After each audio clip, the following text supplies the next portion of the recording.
고백 참 잘했습니다.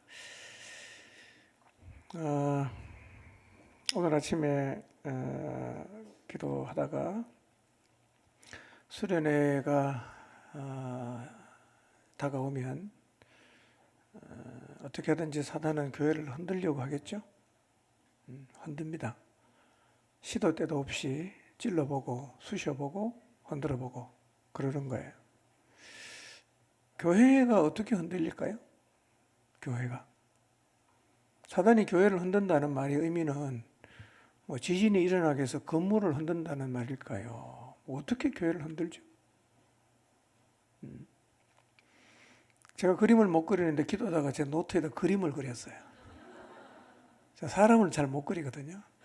이제 나이가 60이 넘어가니까 좀 잘 그려지긴 한데 교회는 예수님의 몸이에요. 머리가 누굽니까?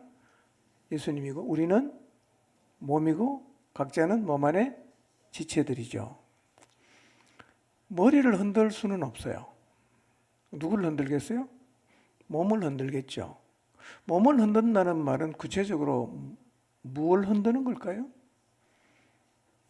쉽게 설명하면 나를 흔드는 거예요. 내가 뚫리면 내 몸 전체가 아플 수 있고요. 내가 심하게 뚫리면 한 부위 전체가 수술을 해야 될 수도 있습니다. 굉장히 아프죠? 우리 몸이 병드는 걸 보세요. 모든 몸이 동시에 병들진 않아요. 한쪽이 상처가 났는데 골무면 온몸이 다 아픈 거죠. 사단의 공격은요, 사단이 교회를 흔든다는 말의 의미는 교회 전체를 흔드는 게 아니라 한 부분을 흔들어요. 한 부분이 나일 수 있다는 거죠. 내가 흔들리면, 내가 뚫리면, 내가 상처를 심하게 입으면 곪는 거죠. 곪으면 퍼져가요. 그러면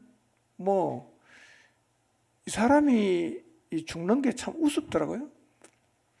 폐혈증이라는 병은요, 그 아무것도 아닌 것 같은데 며칠 사이에 죽어버립니다.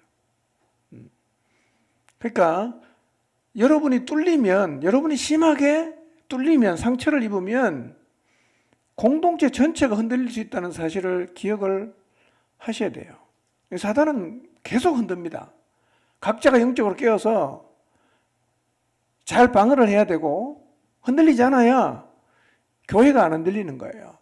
교회 전체가 흔들리는 건 없어요. 한쪽이 흔들려서 제가 골마서 전체가 흔들리는 겁니다. 다 아프게 되는 거예요. 그래서 사단은 지금도 교회를 흔들어야 된다. 대상은 누구냐? 나다. 나를 흔든다. 그러면 교회가 안 흔들리려고 하면 누가 안 흔들려야 됩니까? 내가 안 흔들려야 돼요. 내가 흔들리면 나를 통해서 다 이렇게 병이 들 수 있고요. 골물 수 있고요. 그렇게 되는 거예요. 그래서 특히 은혜가 많을 때는 사단의 방해도 정비례해서 심해진다는 거 꼭 기억하시고요. 남은 2주 정도 여러분 영적으로 깨어서 뚫리는 사람 안 되시기를 바랍니다. 뚫리지 마시기 바랍니다. 설교 제목 같이 한번 읽어볼까요? 시작. 오순절 성령님이 오신 후에 120명의 성령의 충만을 입었습니다. 이들의 삶에 나타난 가장 뚜렷한 변화가 뭐였습니까? 복음을 말한다는 거예요. 그전에는 숨어 있었습니다. 두려워했습니다. 자기들이 예수님의 제자인 게 알려져서 잡혀갈까 겁냈어요.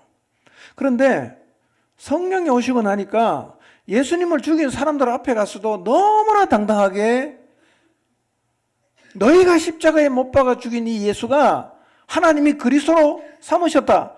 이런 얘기를 그냥 대놓고 너무너무 담대하게 했어요.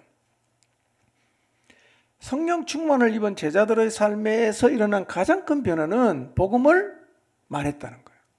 복음을 말했다는 거예요.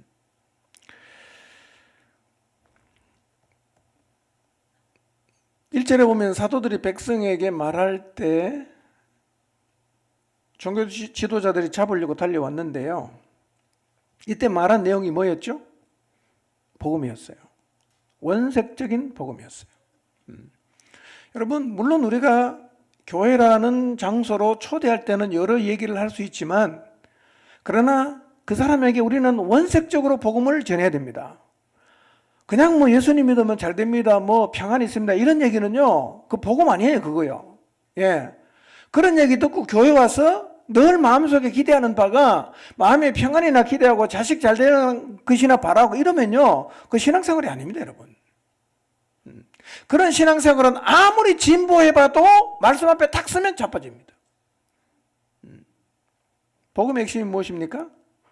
내가 죄인이고 예수님이 내 죄를 대신 짊어지시고 십자가에서 죽으시고 그분을 믿으면 우리의 인생이 새롭게 된다. 우리가 구원을 받는다. 우리가 영생을 얻는다. 이게 복음의 핵심이에요. 이 얘기를 해야 된단 말이에요. 근데 문제는 우리가 복음을 잘 말하지 않는다는 것입니다. 복음을 말하지 않아요. 다른 얘기는 굉장히 많이 하는데요. 예, 복음은 말하지 않아요. 여러분, 이제 침묵하지 마시기를 바랍니다. 우리 모두 침묵하지 맙시다.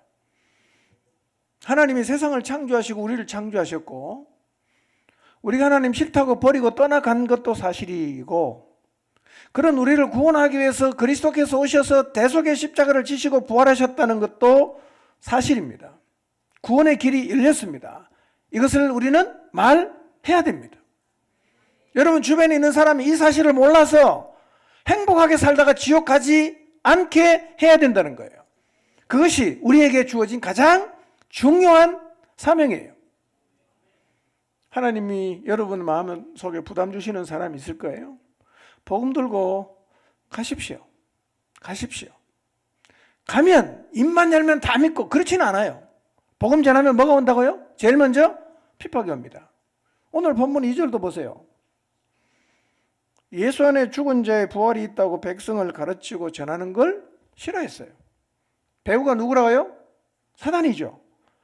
예, 사단이 뒤에서 조종하는 모든 인간들은 예수님 이야기하면 다 싫어합니다. 예수님 이야기에서 환영한 사람 없습니다. 다 싫어해요. 그럼 싫어하면 얘기 안 합니까? 싫어해도 얘기를 해야 돼. 왜? 그래야 그가 영원한 영벌에서 구원 받을 수 있으니까요. 그가 좋아하든 싫어하든 우리는 말을 해야 된다는 거예요. 우리는 싫어하면 말 안 해요. 그럼 지옥 가도 되는 거예요? 말해야 된다는 거예요. 말하시기 바랍니다. 예, 입을 열어 원색적으로 복음을 말하게 되시기를 바랍니다. 사도들은 말했어요. 구금 당합니다. 매를 맞아요.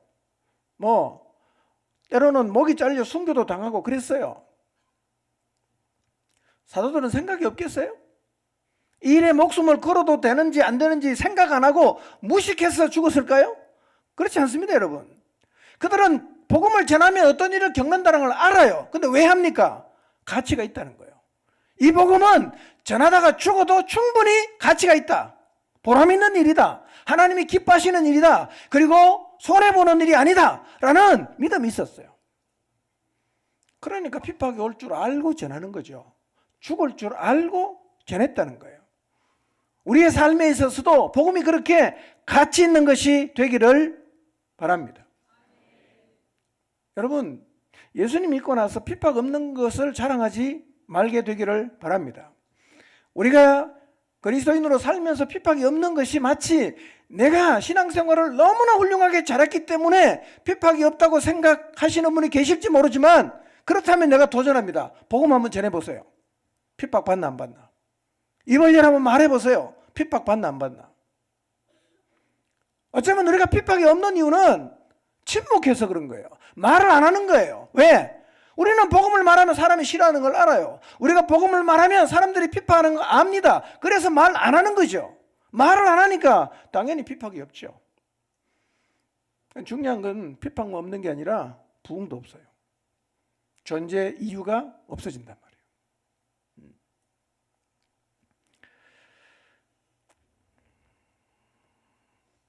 우리는 다시 한번 말씀 앞에 서서 어떤 길을 걸어갈 것인지에 대해서 심각하게 고민하고 기도하면서 결정해야 됩니다. 핍박을 받고 부흥을 보는 길로 갈 건지, 핍박을 싫어하니까 복음을 말하지 않으므로 부흥이 없는 길을 걸어갈 것인지 우리가 선택하고 결정해야 됩니다. 여러분, 복음의 출발은 예루살렘이었어요. 그들이 말하기 시작합니다. 복음이 퍼져가는 거예요. 유대로 갑니다. 사마리아로 갑니다. 안디옥으로 갑니다. 땅끝까지 갔어요. 여러분, 예루살렘에서 시작된 복음이 땅끝까지 가는데 100년밖에 안 걸렸습니다. 엄청 빨리 간 거예요. 여러분, 예수님인지 몇 년 됩니까? 여러분이 몇 년 동안 예수님 믿으셨어요? 여러분의 가정에 복음이 퍼져가고 있습니까? 여러분이 다니는 직장에서 복음이 퍼져가고 있습니까? 여러분의 친구들에게 복음이 퍼져가고 있나요? 아니면 그냥 나 혼자야 계속. 난 말을 안 해. 나 혼자만 교회 다녀. 나 혼자만 예수님 믿어. 가족들 만나도 절대로 복음을 말 안 해. 어떻게 될까요? 복음은 안 퍼져갑니다. 안 퍼져가요. 여러분, 하나님이 주신 복이 안 올라가면 어떻게 된다 그랬어요? 고입니다. 고이면 썩는 거예요. 여러분, 예수님 믿으면서 자기밖에 모르고 자기가 잘 살고 평안하게 살고 이게 목적이 되면요, 이미 그 썩은 겁니다. 그게요. 복음은 흘러가야 되는 거예요. 그런데 그냥 흘러가지 않습니다. 뭘까? 말할 때 핍박과 더불어 흘러가는데 핍박과 더불어 복음이 퍼져가는 거예요. 여러분, 예루살렘에서 시작된 복음이 흘러가는 과정을 보세요. 엄청난 핍박이 옵니다. 그러나 복음은요, 감당할 수 없을 정도로 퍼져가는 거예요. 그런 일이 오늘 우리 시대는 안 일어날까요? 일어나야 된다는 거예요. 여러분의 가정 식구들에게 복음이 퍼져가게 되기를 바랍니다. 여러분이 다니는 직장 가운데서 이렇게 복음이 퍼져가게 되기를 바랍니다. 핍박을 안 받겠다고 결심하면 복음은 절대로 퍼져갈 수가 없어요. 싫어합니다, 여러분. 사단을 배후에 두고 있는 모든 인간은 복음을 절대로 좋아하지 않습니다. 반대합니다. 핍박합니다. 욕합니다. 비난합니다. 조롱합니다. 희롱합니다. 미쳤다 그럽니다. 복음 말해보세요. 다 미쳤다 그럽니다. 우리가 미쳤습니까?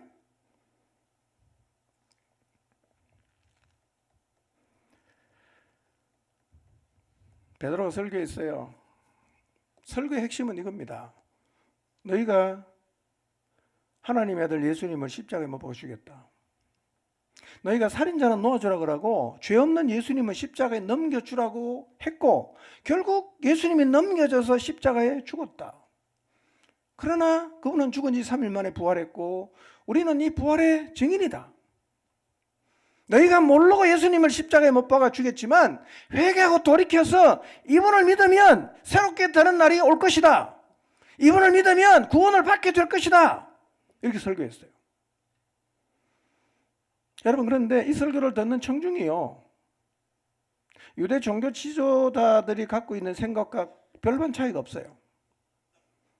그들은 율법을 추구하고 자기를 지키지 못해서 십자가에 죽은 예수는 메시아가 될 수가 없다는 거예요. 그들은 영광의 메시아, 오면 세상을 뒤집어 엎는 메시아를 기대했는데 자기를 지키지 못해서 십자가에 맥없이 죽어버린 그 예수는 메시아일 수 없다라고 믿었단 말이에요.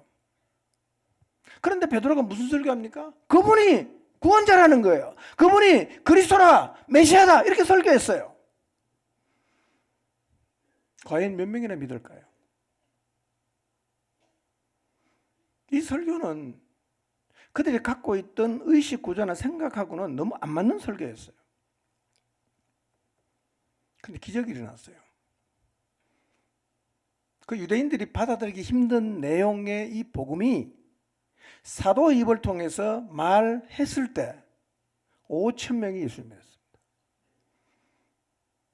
그러니까 유대 종교의 지도자 입장에서는 완전히 미친 인간들이라고 생각을 했는데 그 유대 청중도 생각이 비슷하단 말이에요. 그런데 이 설교를 듣고 5천 명이 회심했다. 기적이죠. 남자만 5천 명이니까 뭐 10,000명에서 15,000명 추산할 수 있어요. 우리가 복음을 전할 때 비슷한 생각을 해요. 2000년 전에 오신 예수님이 하나님의 아들이다. 그분이 십자가에 죽은 것은 우리의 죄를 짊어지고 대신해서 죽으신 것이다. 그분은 죽은 지 3일 만에 부활하셨다. 이거는 인간의 이성의 한계를 넘어간 거예요. 그거 맨정신으로 절대로 믿을 수 없습니다. 근데 놀라운 일은요, 이 복음을 들으면 사람들이 예수님을 믿어요. 이 복음을 들으면 사람들이 깨닫고 주님 앞에 무릎을 꿇는다는 거예요. 왜 이런 일이 일어날까요? 누가 이렇게 할까요? 여러분, 그게 바로 성령의 일하심이라는 거예요. 성령의 일하심이라는 거예요. 여러분, 5천 명 하면 떠오르는 사건이 있을 거예요. 뭐가 떠오릅니까? 5천 명. 그거죠? 그거 뭐지요? 네, 오병이요. 몇 명이 먹었어요? 5천 명 먹었어요. 그것도 남자만 5천 명이에요. 똑같죠? 자, 이렇게 오병이어의 기적을 통해서 배불리 먹고도 12광주리가 남는 엄청난 기적을 경험했던 사람들 다 예수님을 따르기를 시작했어요. 예수님이 이렇게 말씀하시는 거예요. 야, 너희가 나를 따르는 것은 떡을 먹고 배불러서 따라오는구나. 야, 그거 말고 영생하는 양식을 먹어야 되는데 내 살과 내 피를 먹어라. 그래야 너희가 영원한 생명을 얻는다. 이렇게 말했어요. 몇 명 남았어요? 12제자만 남고 다 가버렸습니다. 다 갔어요. 오늘 베드로가 똑같은 얘기합니다. 예수가 구원자라는 거예요. 너희가 십자가에 못 박아 죽인 그 예수가 구원자이시고 하나님이 보내신 그리스도다. 그 얘기를 했어요. 몇 명이 회심하고 돌아옵니까? 5천 명이죠. 자, 보세요. 예수님이 설교하니까 5천 명이 도망갔어요. 그죠? 베드로가 설교하니까 5천 명이 돌아왔어요. 누가 더 능력이 있습니까? 여러분, 예수님의 설교는 5천 명을 쫓아낸 설교예요. 다 도망갔어요. 야, 날 잡아먹어라 하시는구나. 아이, 뭐 귀찮아도 저렇게까지 얘기하시나. 다 가버렸습니다. 너무 말이 어렵다. 그런데 베드로는 거의 똑같은 설교를 했는데 5천 명이 돌아왔다는 거예요. 왜 예수님 설교 듣고 떠났던 5천 명이 꼭 그 사람은 아니지만 베드로의 설교를 듣고 돌아왔을까요? 여러분, 예수님의 설교와 베드로가 설교한 그 시점의 중간에 뭐가 있냐? 예수님의 십자가와 성령의 오심이 있었다는 거예요. 성령이 오셨어요. 예수님이 말할 때는 성령이 안 계셨어요. 여러분, 믿음은 우리 안에서 안 나와요. 아무리 믿으려고 해도 애를 써도 안 믿어집니다. 그건 성령께서 역사하셔야 되는 거예요. 그런데 예수님이 십자가에 죽으시고 부활하시고 약속하신 성령이 오셨어요. 그리고 베드로가 설교했을 때 이 성령이 역사하시는 거예요. 그래서 베드로의 설교를 들은 사람 중에 5천 명이 아멘 하고 나왔다는 거예요. 우리도 베드로처럼 원색적으로 복음을 선포하면 그때 역사하시는 분이 누굽니까? 성령님이에요. 그럼 어떡합니까? 사람들이 아멘 하고 나온다는 거예요. 그래서 여러분, 사람들을 만나서 복음을 말할 때 여러분의 논리나 혹은 여러분이 준비한 것을 의지하지 마시고 여러분 안에 계시고 함께 하시는 성령님을 의지하시기를 바랍니다. 성령의 역사를 기대하고 기도하면서 하나님이 인간을 구원하기 위해 하신 그 일을 그대로 말하는 거예요. 논리로 사람을 구원 못합니다. 예수님이 십자가에 우리 죄 때문에 죽었다 부활했다, 이게 다 뭐냐? 하나님이 인간을 구원하기 위한 원래 계획이에요. 그 계획이 하나님의 계획입니다. 우리는 뭘 말해야 됩니까? 그걸 말해야 되는 거예요. 그럼 누가 역사합니까? 성령 역사하는 거예요. 그걸 경험해야 된단 말이에요. 이번 수련을 통해서도 그런 일이 일어나도록 기도하시기를 바랍니다. 예, 말이 안 되는 얘기로 들릴 수밖에 없지만, 그러나 하나님이 인간을 구원하기 위해서 하신 그 일을 말할 때 성령께서 사람들의 마음 가운데 일하시면 그 사실이 그냥 받아들여지는 거예요. 믿어지는 거예요. 아멘 하는 거예요. 무릎을 꿇게 된단 말이에요. 아, 그분이 진짜 하나님의 아들 맞구나. 하나님이 우리를 구원하기 위해서 이 놀라운 일을 행하셨구나. 나는 이 주님을 믿겠습니다. 이렇게 된단 말이에요. 누가 역사한 거예요? 성령 역사하는 거예요. 성령은 수련회 때만 역사합니까? 에? 성령은 목사를 통해서만 역사하십니까? 아니에요. 모든 믿는 사람을 통해서 다 일하시는 거예요. 여러분이 복음 들고 나가서 하나님 말씀을 담대하게 선포하면 핍박이 올 수 있습니다. 그러나 동시에 뭐가 없냐? 믿고 주께로 나오는 구원의 역사가 나타난다는 거예요. 성령님 의지하시고 복음 들고 나가시기를 바랍니다. 천하인간의 구원 얻을 만한 이름이 여러 개 있습니까? 아니요. 하나밖에 없어요. 누굽니까? 하나님이 보내신 구원자 예수 그리스도밖에 없습니다. 그 이름에는 치유의 능력이 있어요. 그 이름에는 인간이 할 수 없는 일들을 감당해내는 기적을 일으키는 능력이 있어요. 그 이름에는 우리의 영혼을 구원하는 구원의 능력이 있습니다. 이게 복음입니다. 우리가 해야 될 일이 뭐겠어요? 복음을 말해야 됩니다. 혹시 남편에게 복음 한 번도 말 안 하신 분 계십니까? 자녀에게 복음을 한 번도 말 안 하신 분 계십니까? 부모님에게 복음을 한 번도 말 안 하신 분 계십니까? 여러분, 하나님이 우리를 먼저 구원하신 이유는 그거를 말하라고 부르신 거예요. 입을 여시기를 바랍니다. 말하십시오. 그게 우리의 존재의 목적이고 성령을 보내주신 이유란 말이에요. 복음을 말하십시오. 복음을 말하십시오. 핍박이 올 겁니다. 그러나 동시에 부흥도 와요. 복음을 전할 때 내가 살아있구나. 하나님 정말 살아계신구나. 이걸 우리가 경험하게 되는 것입니다. 핍박을 예상하시고 복음을 얘기하시고 핍박과 아울러 하나님이 주시는 부흥을 경험하도록 여러분 안에 계셔서 도전하시고 이끌어가시는 성령께 순종하는 길을 걷게 되시기를 주님의 이름으로 축복합니다. 기도하겠습니다.